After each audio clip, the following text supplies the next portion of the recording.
sambutan.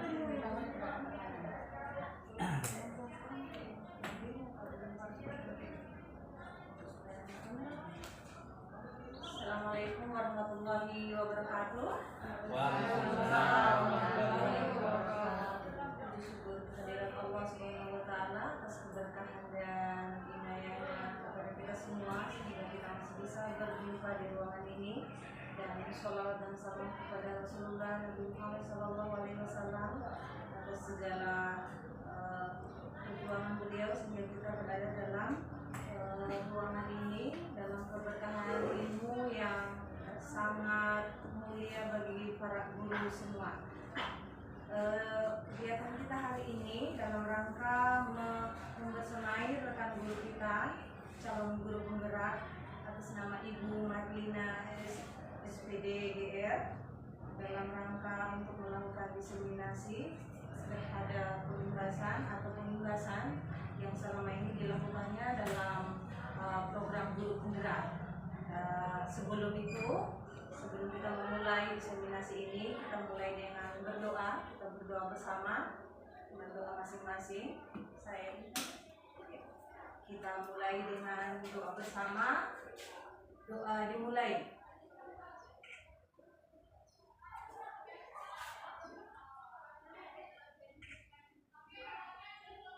Doa selesai.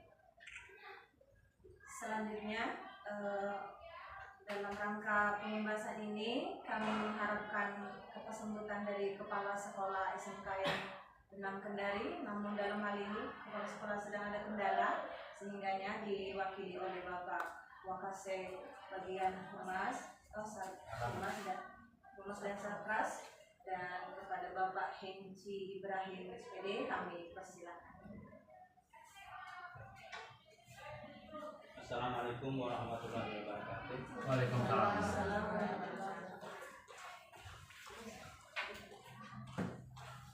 Yang saya hormati Bapak dan Ibu,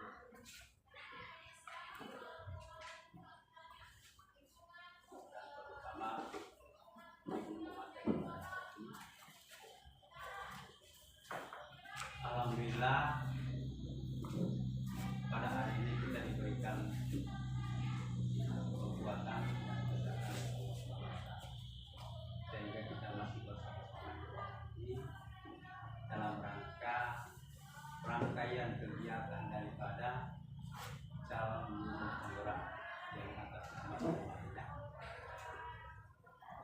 dan seyogianya acara ini dibuka oleh Ibu Kepala Sekolah, tetapi ada kegiatan beliau, ada kegiatan juga ini, dan selanjutnya diberikan juga kepada Pak Kasek Kurikulum Pak Mansur, tetapi Pak Mansur juga tetap tidak hadir pada hari ini, dan alhamdulillah saya diberikan kepercayaan untuk memberikan sambutan di kegiatan ini.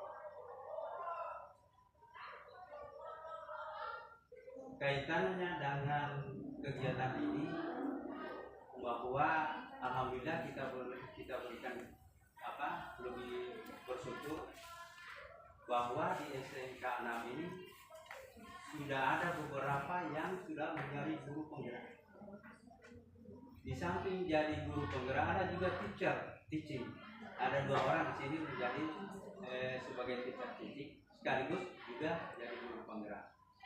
Nah, dengan adanya teman-teman di sini sudah jadi teacher, ada guru penggerak, maka dengan sendirinya bahwa sekolah ini sebenarnya ada peningkatan. Karena kita tidak perlu lagi kita mengundang orang-orang lain atau yang dari luar untuk mengimbaskan, untuk memberikan ilmu-ilmu yang terutama bagaimana kita untuk menjalankan kurikulum merdeka ini. Karena sudah banyak di sini teman-teman kita, dan gratis sebenarnya teman-teman di sini, dan itu pun tidak perlu harus gurunya sendiri, guru penggerak sendiri atau teacher teaching sendiri yang mencari kita untuk memberikan ilmu, tetapi kita sendiri, kesadaran dari kita sendiri. Kalau ada yang perlu kita ketahui ada yang perlu kita benahi pada diri kita untuk bagaimana kita menjadi seorang guru pengajar yang lebih baik. Ada di sini fasilitas, ada di sini guru-guru. Tanpa perlu harus kita undang dengan secara online. Mungkin kita dekatin, ada ruangannya. Mungkin kita bisa untuk bertanya, berdiskusi, begitu Bu ya. Sehingga apapun yang kita lakukan, apapun yang kita laksanakan yang berkaitan dengan proses belajar mengajar itu tidak ada kendala, karena ada di sini orang-orang yang lebih tahu, yang lebih, artinya bukan karena kita tidak tahu, tetapi mereka ini sudah selalu ada pertemuan dengan orang-orang yang punya ilmu tentang bagaimana kurikulum mereka itu yang akan kita jalankan. Dan mau tidak mau bahwa kurikulum ini harus kita jalankan, karena ini sudah program dari pemerintah, bukan program masing-masing sekolah, jadi program daripada pemerintah. Jadi harus kita jalankan melalui ada sertifikatnya, ada guru penggerak. Dan untuk menjadi guru penggerak juga itu tidak semudah apa yang kita harapkan, karena itu ada jenjang, ada langkah-langkah yang harus kita lewati, yang harus kita tempuh sehingga kita menjadi guru penggerak. Bukan selalunya kita bermohon saya ingin menjadi guru penggerak, tidak seperti itu, tetapi ada langkah-langkahnya yang kita ambil, ada prosesnya, sehingga guru penggerak ini bersedia apapun yang kita tanyakan, apapun yang kita harus berdiskusi, mereka ini bersedia selalu pada kita. Dan hanya kita sendiri yang kalau kita malas bertanya, ya artinya apa yang kita lakukan pelaksanaan proses belajar mengajar itu, karena dengan kurikulum baru ini mungkin belum terlalu sempurna. Ya, yang menyempurnakan siapa? Yaitu ada di sini, ada guru penggerak dengan guru ngaji. Sehingga mudah-mudahan acara ini sebagai salah satu daripada untuk menumpuk bagaimana menjadi guru penggerak. Marilah kita untuk mengikuti kegiatan ini dengan sebaik-baiknya sesuai dengan arahan daripada tadi yang sudah diberikan Ibu Marlina. Kemudian dengan materi yang dibawakan ini sebagai diseminasi. Nah, diseminasi, walaupun ini adalah diseminasi, tetapi menjadi suatu pengalaman kita, menjadi ilmunya kita yang akan kita lakukan pada saat kita akan mengajar nanti. Sehingga saya akhiri, mudah-mudahan kegiatan ini bisa bermanfaat untuk kita semua dan juga untuk bisa mensukseskan Ibu Marlina sendiri untuk menjadi guru penggerak. Saya akhiri, bila taufiq wal hidayah. Wassalamualaikum warahmatullahi wabarakatuh. Waalaikumsalam warahmatullahi wabarakatuh. Sekian sambutan dari Bapak Ibu Kepala Sekolah yang hadir di Bapak Inci bersama Dewan Fakultas.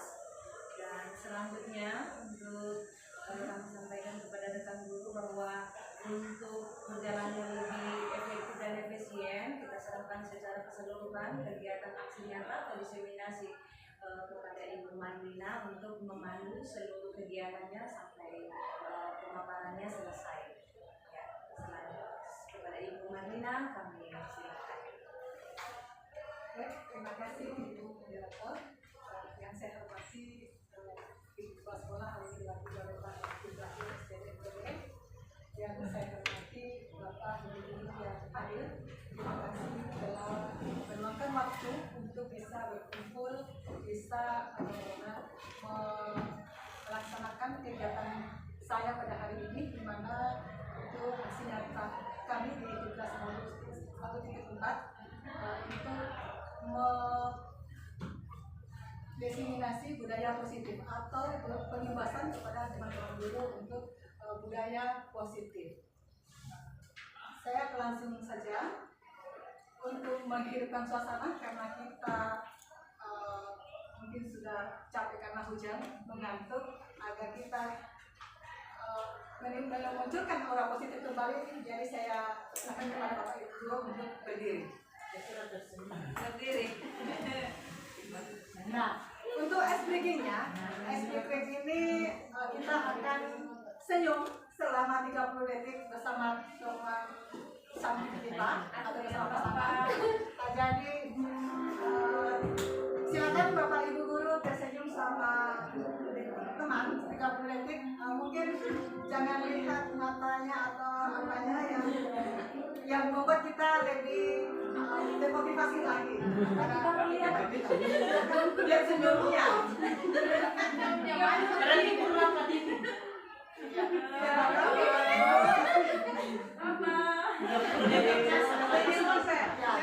Sudah ya, yang sampai sudah ceria kembali yang tadi silakan Ibu senyum. Sudah ada temannya. Yang tidak punya pasangan bukan di depan. Ada ini. Sampai lagi. Iya, baik, terima kasih, silakan Bapak Ibu kembali.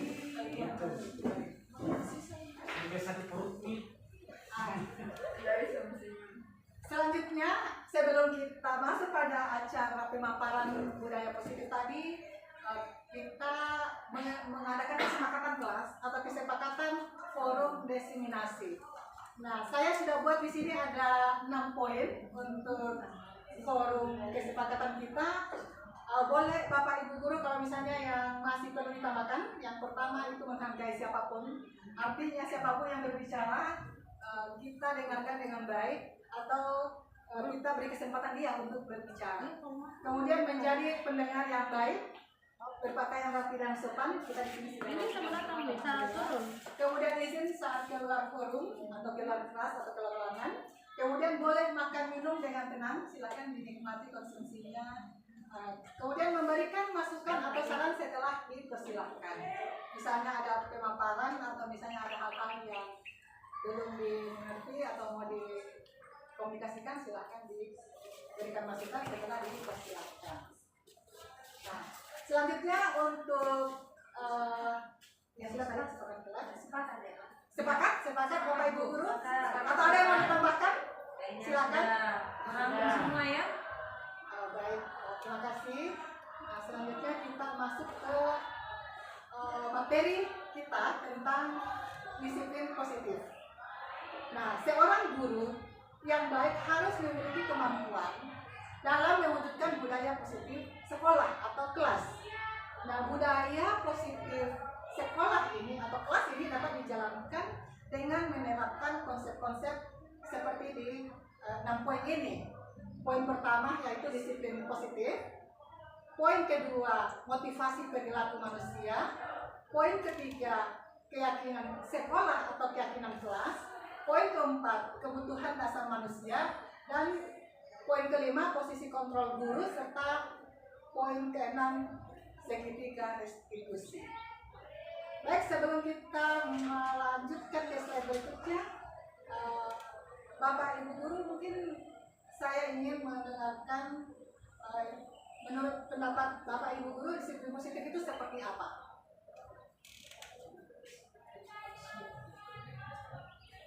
Menegakkan ketepatan waktu. Boleh, bagus jawabannya. Ada yang lain? Ibu Mas Yani mengungkapkan bahwa beliau salah satu contoh disiplin positif itu menegakkan waktu atau menghargai waktu. Mungkin ada lagi tanggapan dari Bapak Ibu guru yang akan seragam. Bagus, boleh mengenakan seragam sesuai peraturan yang berlaku di sekolah. Apalagi Mengerjakan tugas mungkin tepat waktu. iya, mengerjakan tugas tepat waktu. Saya kira semua yang disebutkan ibu-ibu itu sudah tepat sekali bahwa mengerjakan tugas tepat waktu, memakai pakaian seragam sekolah sesuai peraturan, dan mendisiplinkan waktu diri dia termasuk dari sisi disiplin positif. Jadi disiplin positif ini merupakan suatu cara penerapan disiplin yang mengajarkan anak bertanggung jawab, menumbuhkan kesadaran diri berdasarkan nilai-nilai kebajikan. Nah, mungkin Ibu Bapak guru sudah bisa mengetahui bahwa nilai-nilai kebajikan itu kira-kira seperti apa di kelas. Kalau menurut Bapak Ibu guru, nilai-nilai kebajikan yang bisa dilakukan oleh murid itu misalnya seperti apa? Berdoa sebelum belajar. Bagus, berdoa sebelum belajar. Ada lagi? Ya, silakan Guru Hak. Berbicara yang sopan. Berbicara yang sopan. Masuk, bagus. Benar. Ada lagi? Di lingkungan sekolah ini Pak. Iya, di kelas secara sempit dan lingkungan kelas secara luas. Secara umum di masyarakat lagi lebih umum lagi. Silakan, silakan Pak. Kebajikan. Nilai-nilai kebajikan. Menghargai pendapat orang lain. Iya, boleh. Bagus sekali, Ibu. Siapa lagi? Ibu Asih, menghargai pendapat orang lain. Nah, saya kira sudah cukup ya contoh-contoh. Oh, boleh silakan Pak. Nilai kebajikan.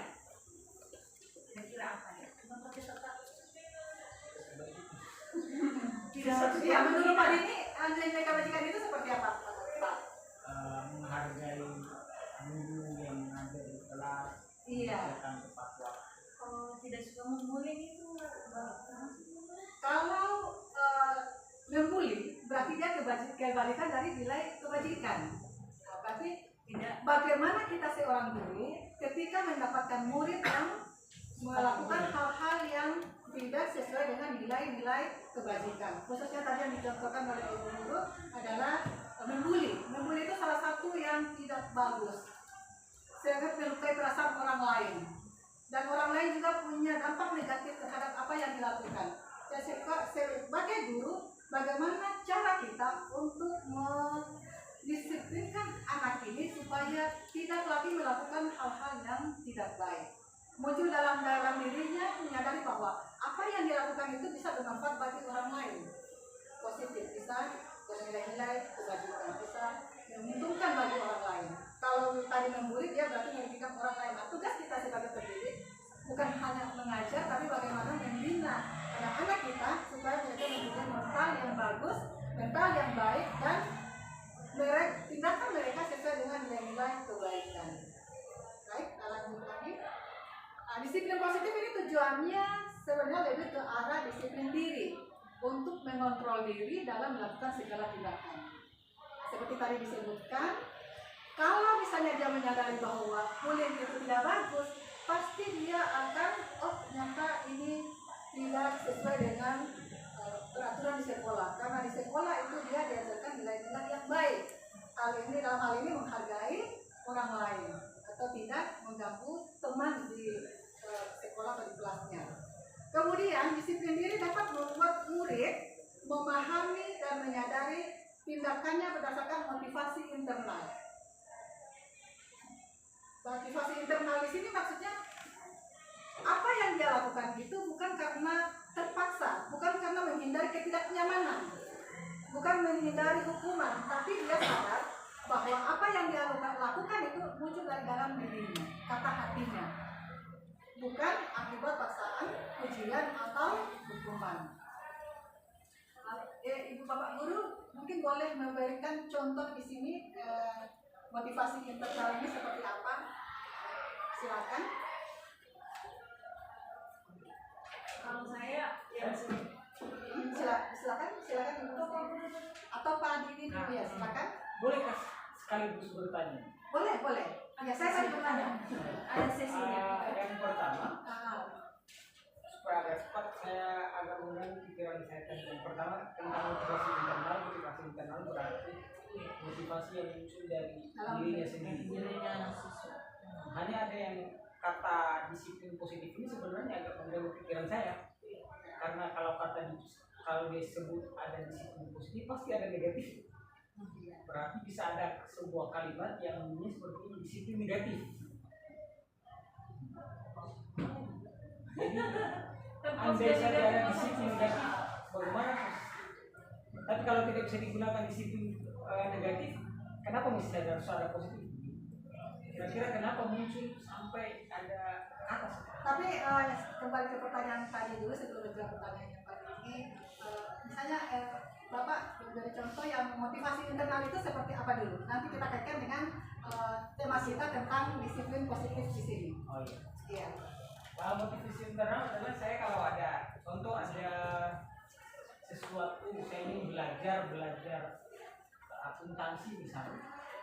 Jadi Jadi saya tidak perlu banyak motivasi yang lain karena ini adalah tugas saya sebagai seorang siswa, maka saya harus belajar ini dengan sebaik-baiknya tanpa perlu dorongan yang banyak dari orang lain. Jadi intinya muncul dari sendiri dan kesadaran seperti itu. Terima kasih, bagus sekali jawabannya Pak Dini. Beliau menjawab sekaligus bertanya dengan terkait materi saya pada hari ini tentang disiplin positif. Memang seperti pada umumnya kata itu saling timbal balik, ada baik, ada buruk, ada positif, ada negatif. Nah, di sini yang dimunculkan adalah bagaimana pendisiplinan nilai-nilai kebaikan atau nilai-nilai kebajikan. Pastinya kebalikannya adalah nilai-nilai yang tidak baik. Nah, yang kita kembangkan, yang kita harapkan adalah siswa-siswa kita dapat melakukan nilai-nilai kebaikan yang mereka punya. Tidak menutup kemungkinan mereka memang punya perilaku yang negatif. Nah, kita sebagai guru di sini bagaimana menangani masalah-masalah yang ditimbulkan dengan siswa dalam hal ini yang sisi negatifnya kita atasi masalahnya menjadi mereka melakukan kebaikan-kebaikan atau disiplin yang positif, bergeser dari negatif ke positif. Sebenarnya yang disiplin positif ini, yang negatif ini, yang itu yang kita atasi. Bagaimana sisi negatif ini bisa lebih untuk dia bisa bermanfaat atau dia yang jeleknya diganti dengan perilaku yang baiknya. Seperti itu.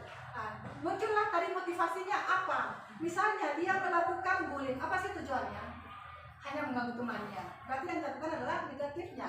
Tapi kalau kita sebagai guru, kita lakukan pendekatan bahwa yang kamu lakukan itu keliru. Nah, kalau misalnya kamu dibikin seperti itu, bagaimana perasaan kamu?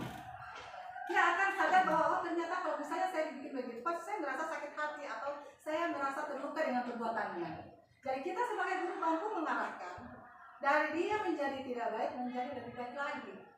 Nah, makanya di sini adalah temanya tentang disiplin budaya positif.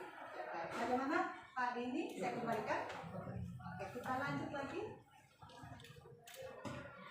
Nah, perilaku disiplin positif atau kebaikan-kebaikan yang kita lakukan atau yang siswa lakukan itu sebenarnya sudah tercover semua di dalam 6 karakter profil pelajar Pancasila, yang mana pertama beriman dan bertakwa kepada Tuhan Yang Maha Esa, kemudian yang kedua adalah mandiri, yang ketiga adalah kebinekaan global, yang keempat bergotong royong, kelima kreatif, dan keenam bernalar kritis. Misalnya tadi kita kembali ke permasalahan, dia misalnya membuli. Nah, kira-kira di 6 karakter ini dia termasuk di mana kira-kira tindakan yang misalnya tadi yang sempat dibahas yang ditanyakan tadi? Iya, kalau misalnya dia negatifnya, berarti dia karakternya tidak termasuk di sini. Artinya dia beriman dan bertakwanya itu kurang karena tidak menghargai ciptaan Tuhan. Dia menyakiti perasaan orang lain. Kemudian mandiri ini mungkin Bapak Ibu Guru boleh memberi contoh menurut Bapak Ibu Guru kira-kira karakter mandiri itu seperti apa siswa-siswa kita? Bagus, membersihkan ruangan tanpa disuruh. Jelas di kelas kita sudah ada jadwal penyapuan. Jadi ada memang sebagian siswa dia sadar bahwa hari ini dia bertugas tanpa disuruh, tanpa dipantau oleh kelasnya, dia lakukan tugasnya dengan baik. Jadi itu namanya bisa dikategorikan mandiri. Nah, kalau kebinekaan global, contohnya seperti apa, Bapak Ibu Guru? Kebinekaan global. Menghargai budaya orang lain. Bagus sekali Bu Mas Neni, menghargai budaya orang lain. Kalau misalnya dia menghargai antara umat beragama, dia masuk di mana? Iya, kalau kreatif seperti apa contohnya misalnya? Kreatif kalau kemarin dia seorang siswa bisa menambah literaturnya sendiri dalam belajar. Misalnya kan kalau biasanya kita guru yang sediakan, dia bisa cari sendiri sumber belajarnya.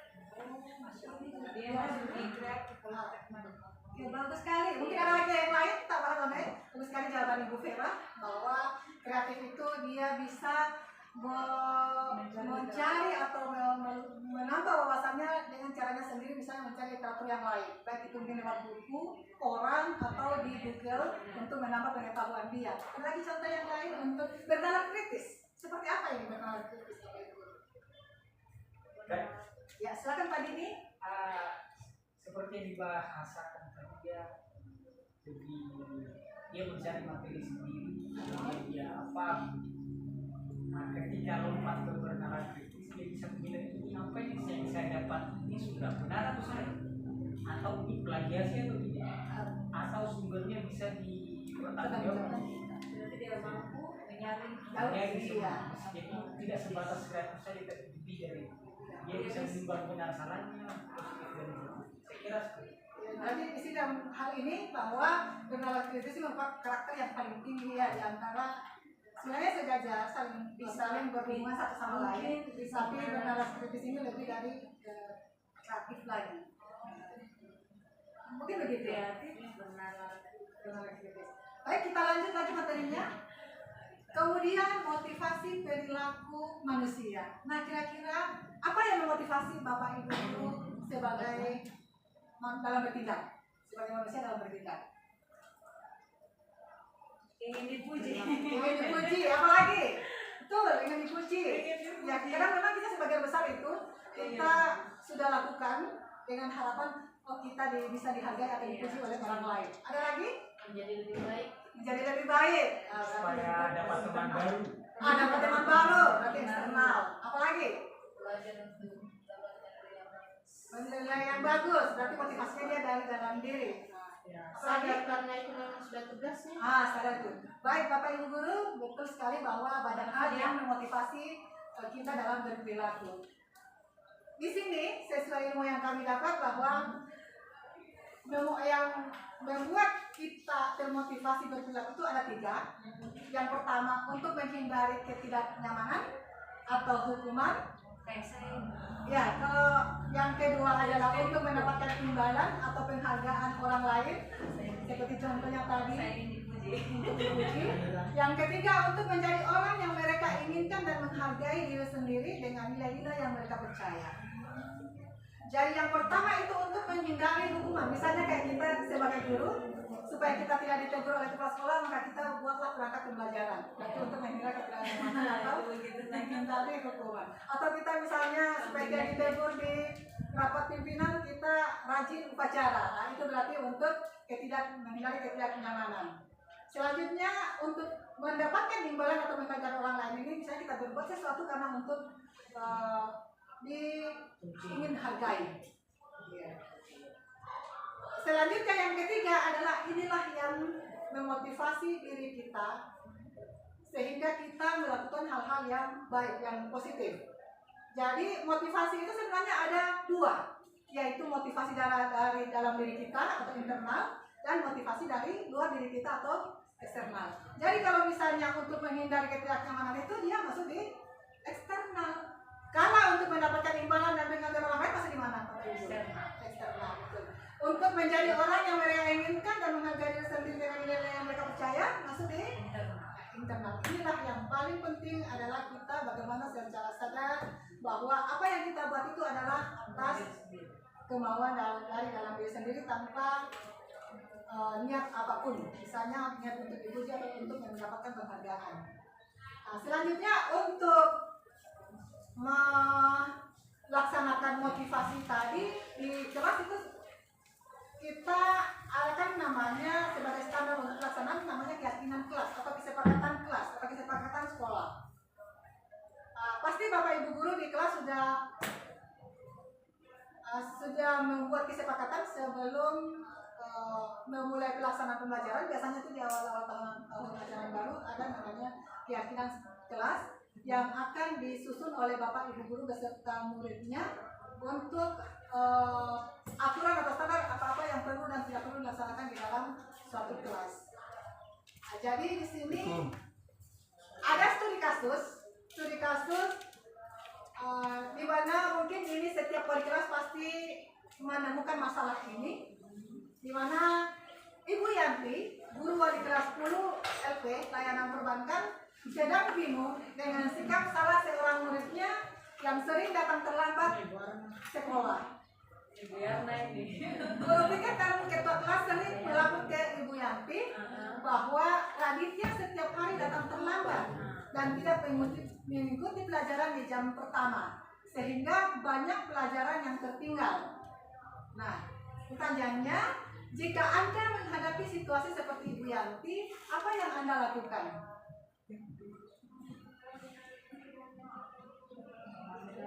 Mungkin Pak Dini bisa menjawab. Kira-kira kalau misalnya Pak Dini sebagai wali kelas dan ada muridnya yang suka datang terlambat setiap hari, apa yang Pak Dini lakukan? Hal yang pertama yang saya lakukan tunggu kenapa saya terlambat. Kenapa setiap hari? Iya, kan masih langsung ke siswa. Terlambat siswa. Kalau dia terlambatnya karena jauh rumahnya, berarti dia harus datang lebih awal di sekolah. Ada juga kadang dia datang karena memang dia sengaja. Dan kalau dia sengaja berarti memang dia harus diberikan sanksinya yang bisa membuat dia tidak diraih sadar bahwa apa yang dilakukan adalah sebuah kesalahan. Bagus kali. Masih ada masih Pak? Cukup. Ada lagi yang lain? Kalau menurut Pak Dini, pertama teguran untuk siswanya mengapa dia terlambat atau dia mengkomunikasikannya, dan jika misalnya masalahnya bisa diberikan solusi akan diatasi supaya tidak terlambat lagi. Ada lagi yang pendapat lain Bapak Ibu? Kayaknya sama kita juga. Wali kelas akan mengkonfirmasi langsung ke siswa itu. Kemudian pertanyaan selanjutnya, kira-kira apa alasan Raditya setiap hari datang terlambat?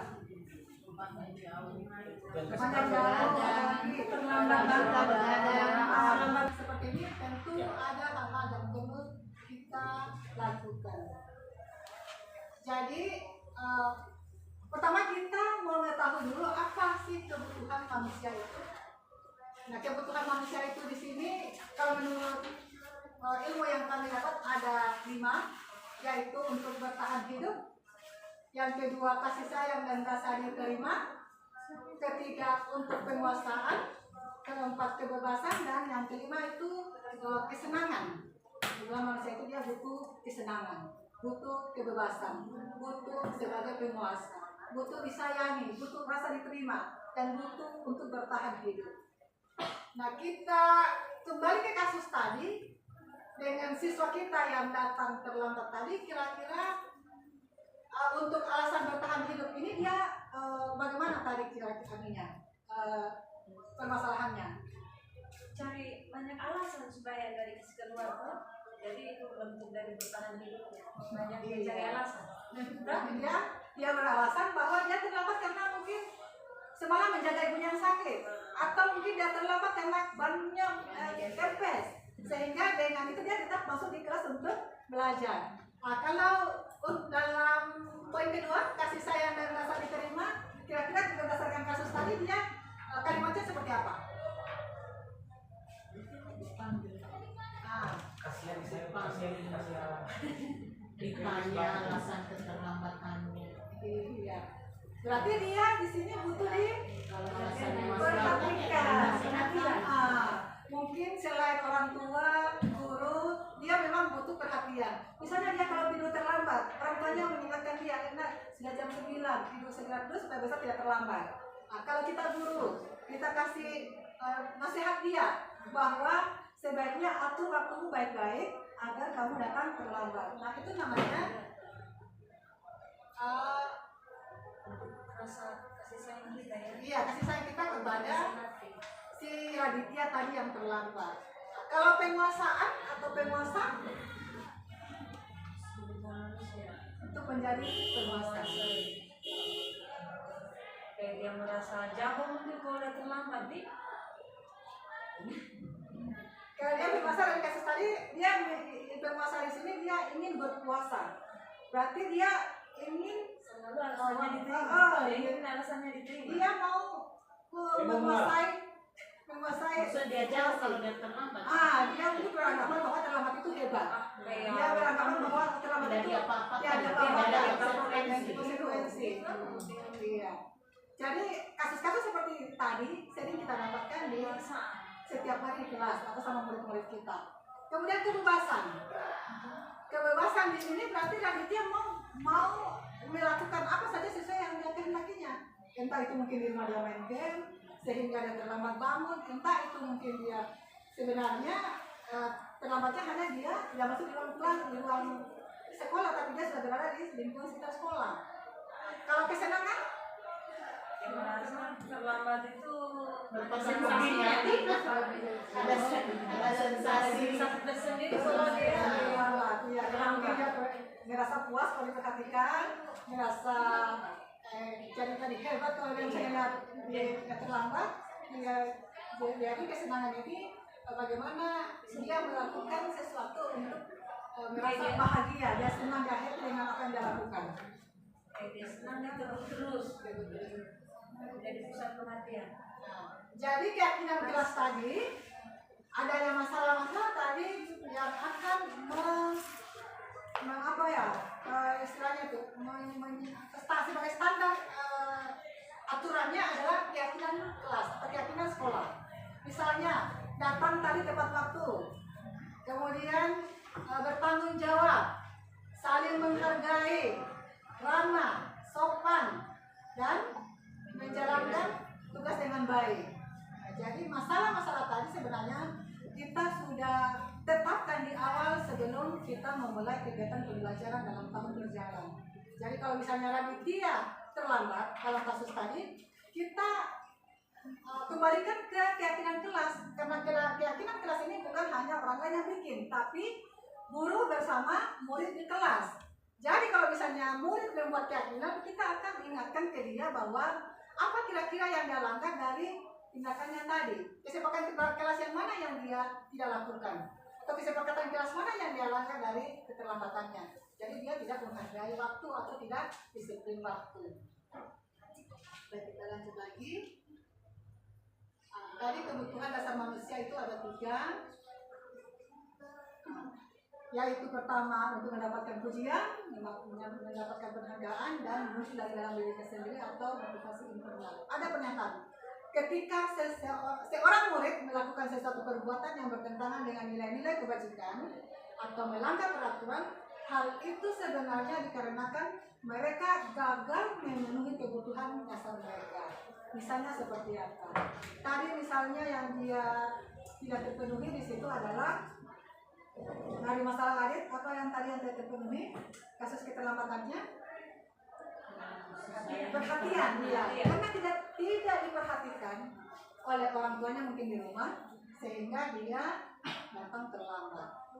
Jadi kebutuhan dasar ini perlu juga kita penuhi agar sesuai dengan apa yang kita harapkan.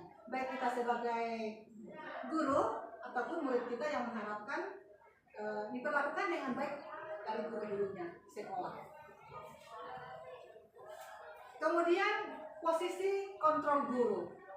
Nah, kadang kita di kelas atau di sekolah kita sering menegur atau langsung mendukung murid kita yang datang terlambat. Misalnya kita suruh dia menyapu, misalnya kita suruh dia membersihkan WC, atau kita suruh dia misalnya dia lari.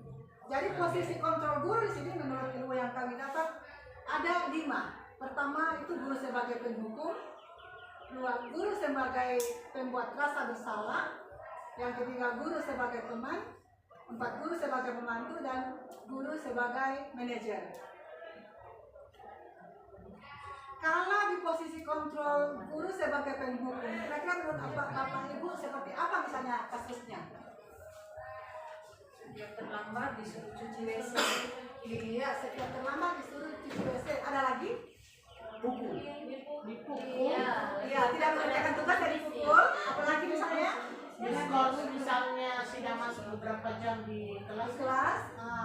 Berarti apa yang kita lakukan itu di posisi ini kita termasuk sebagai penghukum, guru sebagai penghukum. Kemudian selain itu ada lagi namanya guru berposisi sebagai pembuat rasa bersalah. Nah, yang pembuat rasa bersalah ini misalnya ceramah bahwa kamu terlambat itu nak, kamu tidak mengikuti pelajaran dan lain sebagainya.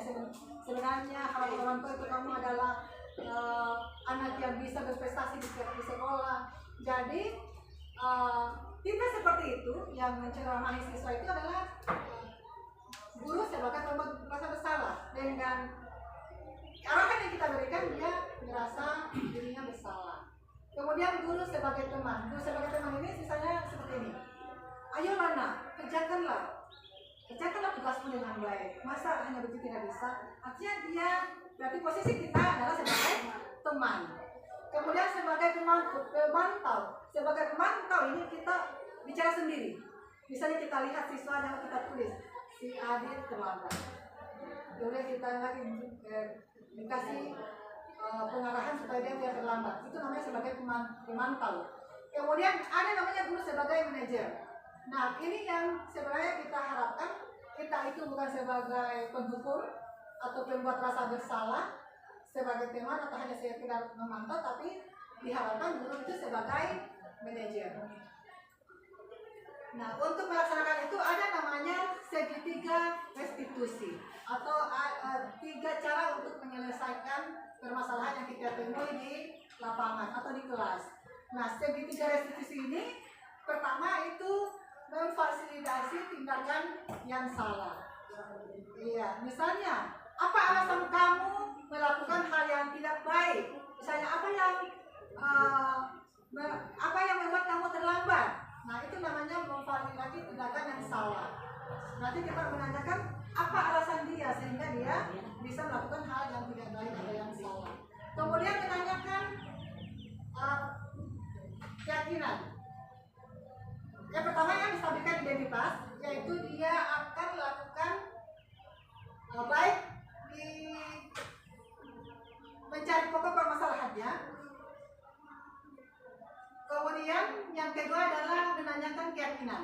Menanyakan keyakinan ini adalah dia bertanya kepada siswa bahwa dengan kesalahan yang kamu lakukan, apa kira-kira jalan keluar yang kamu bisa lakukan? Misalnya dia terlambat, apa solusinya supaya tidak terlambat lagi? Jadi menstabilkan integritas ini dilakukan tujuannya adalah agar orang yang membuat kesalahan tidak merasa bersalah, tapi bagaimana dia secara sadar menggeser dari merasa identitas gagal menjadi sukses. Kemudian identitas yang salah atau identitas gagal menjadi sukses. Kata-kata yang sering muncul menstabilkan identitas di sini seperti ini misalnya, terlambat itu manusiawi. Ibu paham kok. Kata-kata yang seperti itu menstabilkan identitas. Sehingga dia tidak merasa bersalah, tapi oh iya ini sebenarnya hal yang biasa bisa diubah dari kebiasaan dia terlambat menjadi lebih rajin. Ini dengan segitiga restitusi ini, siswa akan mampu menggeser dirinya dari perilaku yang tidak baik menjadi yang berperilaku yang baik atau disiplin positif. Muncul bukan karena tidak kebutuhan tadi atau dorongan tadi, tapi muncul dari dalam diri siswa itu sendiri.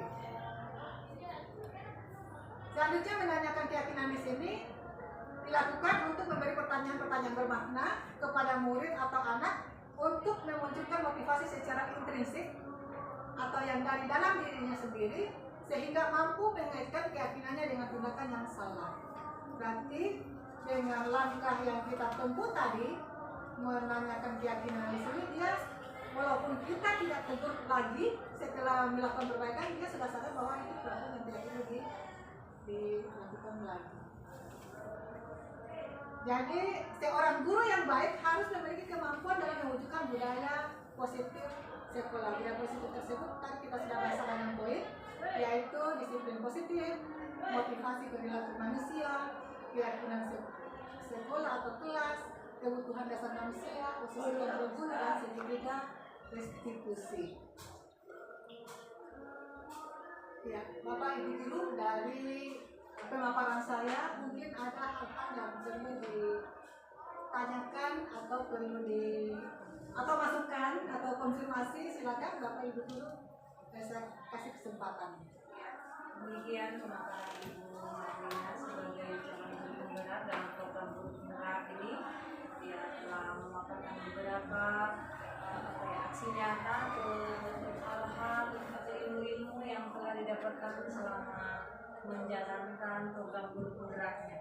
Untuk selanjutnya, jika ada hal-hal yang ingin dikonfirmasi, mungkin menyamakan persepsi atau menceritakan seluruh peristiwa yang ada di kelas-kelas kita, bisa untuk saling berbagi. Mungkin Bapak Ibu ada solusi atau Ibu Marlina memberi solusi, kita saling berbagi. Untuk ini sesi bertanya, sesi tanya jawab, diskusi aja. Ibu Risna mungkin ada studi kasus menceritakan. Kalau sebenarnya ada, siapa itu ada solusi. Silakan Ibu. Kayak tadi itu di bagian yang terlambat ya. Oh ya.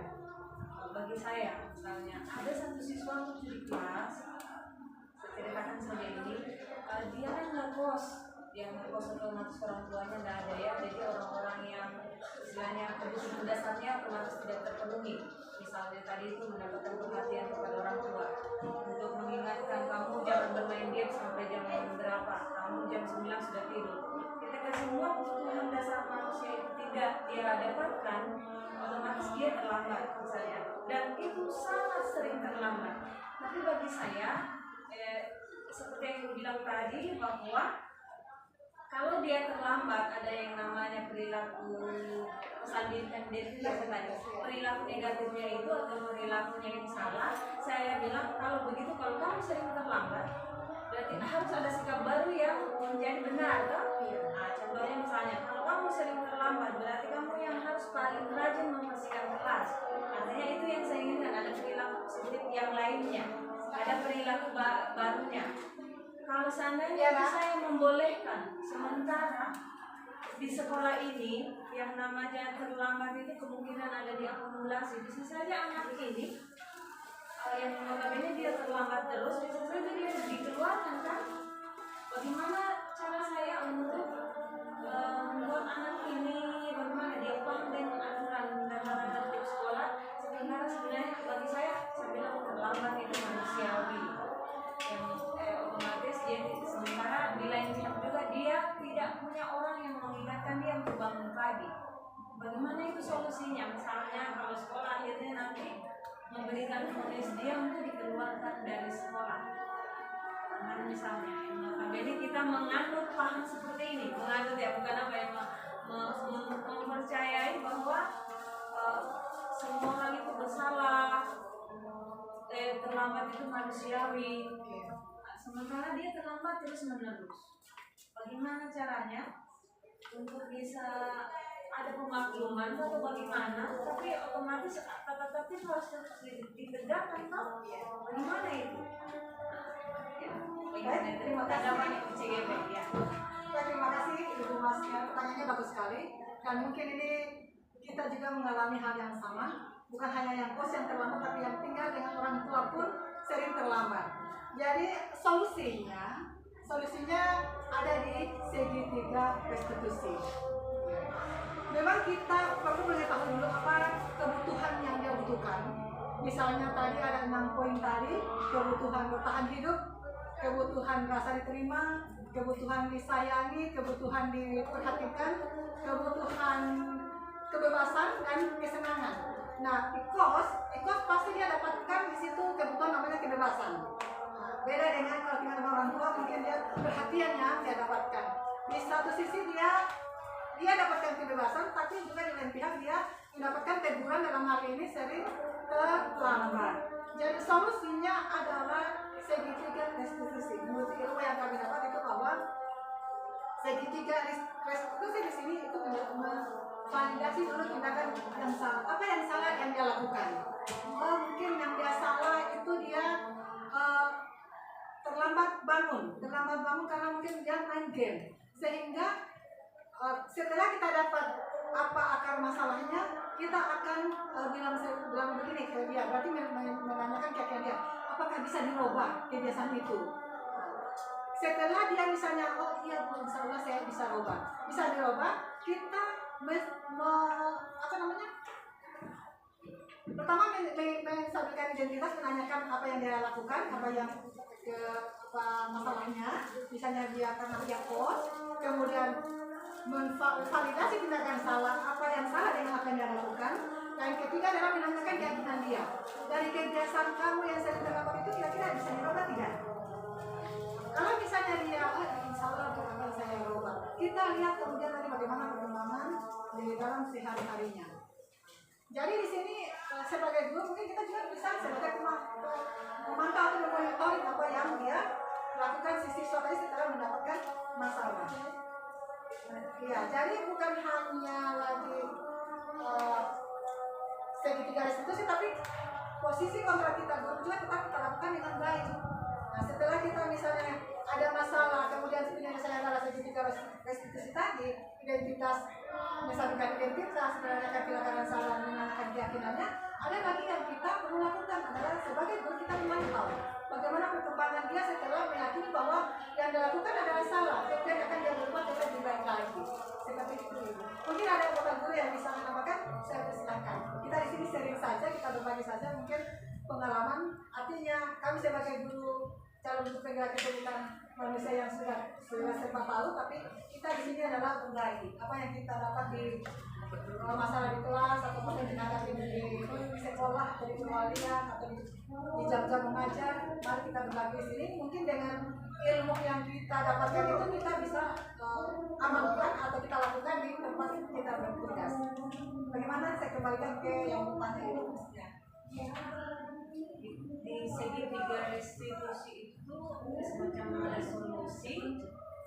Orang-orang siapa saja yang ada di situ pada saat kita bertemu dengan siswa itu, antara kita saja. Baik, pertanyaan lanjutan yang bagus. Setelah masalah terjadi, berarti yang menurut Bapak Ibu yang bertemu di situ kira-kira ada siapa saja?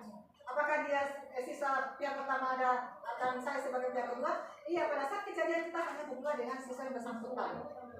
Kita mungkin memanggil empat mata dengan dia, kita berbicara empat mata, atau kita berbicara dengan dia sendiri, kemudian kita menstabilkan identitasnya dulu bahwa ada laporan bahwa misalnya Mesya ini misalnya sering terlambat. Dia terlambat karena dia close, dia bebas di sana mau jam berapapun, tidak dia diawasi, tidak dia ditegur sehingga bangun terlambat. Jadi yang melakukan pendekatan itu dua ya, kita dengan siswa yang bersangkutan.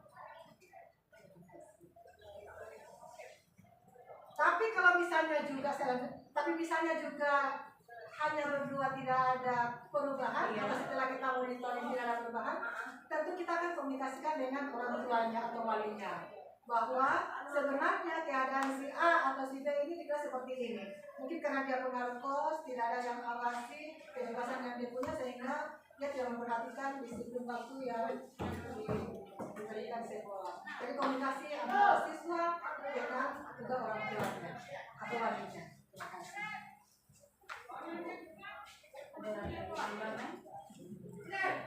Kalau ada solusi yang lain para wali kelas yang ada di perwaliannya,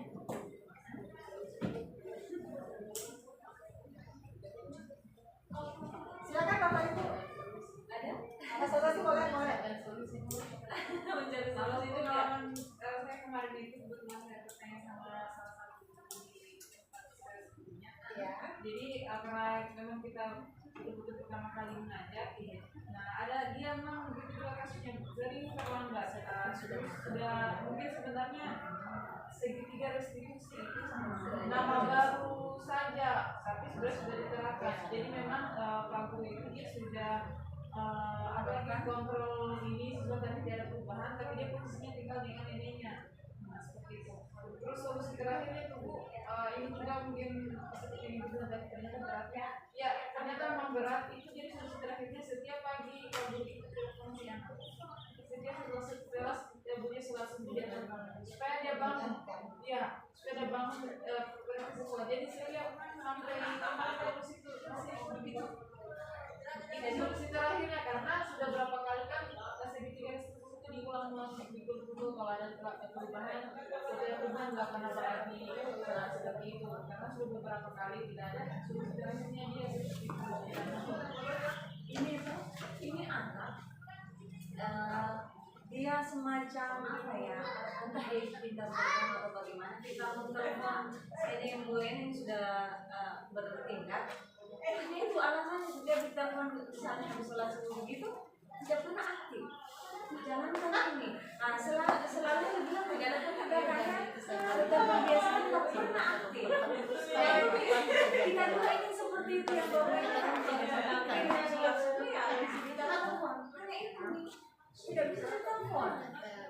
Saya kebaikan kemudian lewat email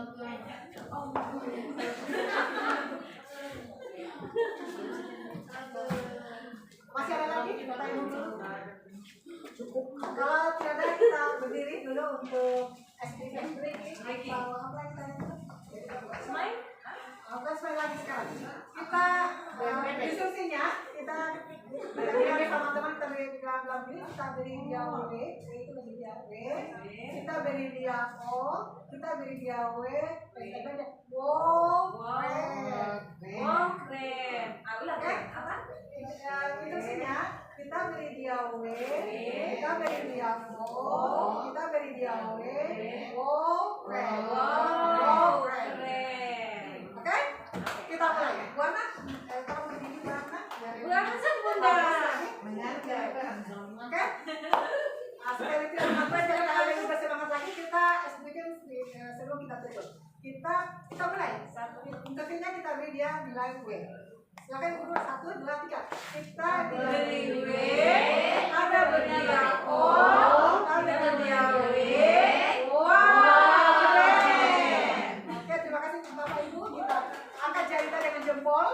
Kita taruh di dalam dada kita dan kita bilang good job.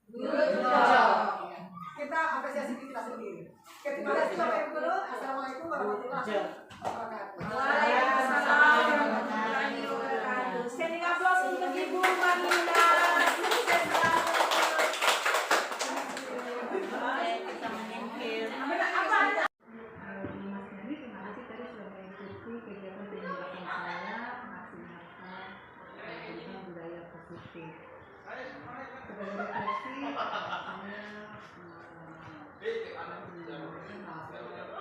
saya apa yang saya dapatkan dari pemaparan saya dalam kegiatan lain.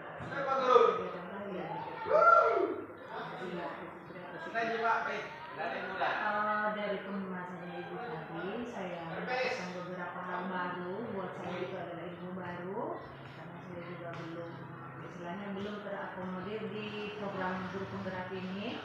Ternyata dalam proses kita pembelajaran di sekolah ini ada yang namanya disiplin positif.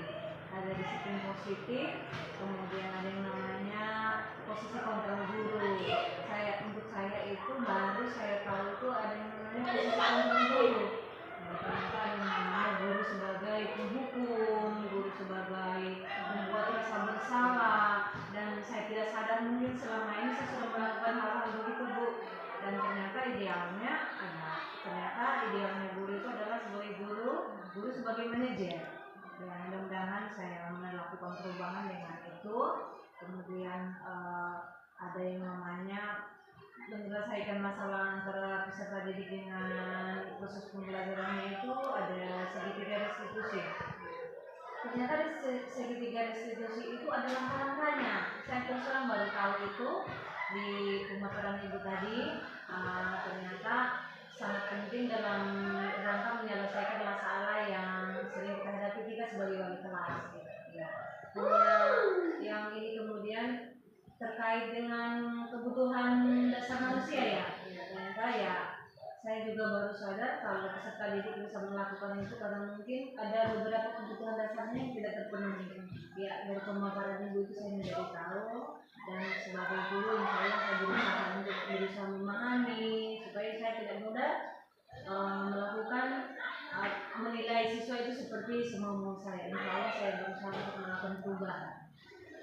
Terima kasih Ibu. Kalau penilaian Ibu bagaimana saya dalam pembawaan materi tadi atau pemaparan materi tentang budaya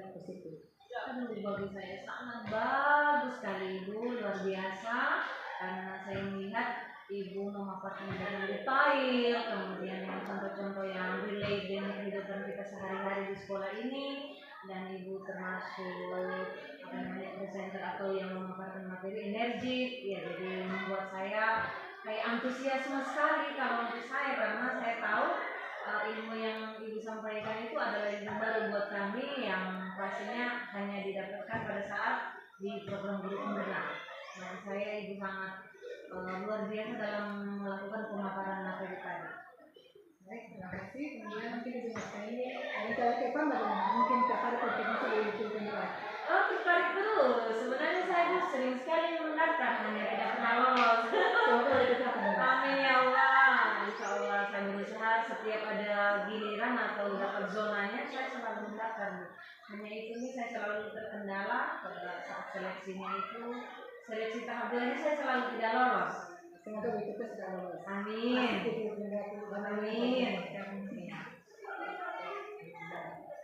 Itu saja Ibu, terima kasih sudah hadir di